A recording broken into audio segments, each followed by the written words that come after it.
நான் ஜெபம் பண்ணி தான் இவங்க வந்து ரட்சிக்கப்பட்டாங்க.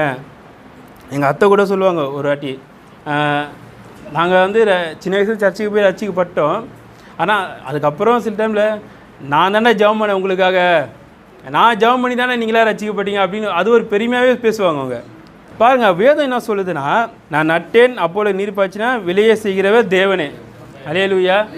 நம்ம என்ன ஜெபம் பண்ணாலும், அதாவது என் ஜபத்தினா அவன் ரட்சிக்கப்பட்டான்னு இல்லை, ஜபத்தின் மூலமாக அவன் ரட்சிக்கப்பட்டான். என்னுடைய ஜபம், நான் ஜெபம் பண்ணேன் ரைட்டு தான், ஆனால் ஏன் நான் ஜெபம் பண்ணுறதுனால இல்லை, நான் ஜெபம் பண்ணவங்க வேறு யாராவது ஜெபம் பண்ணுவாங்க.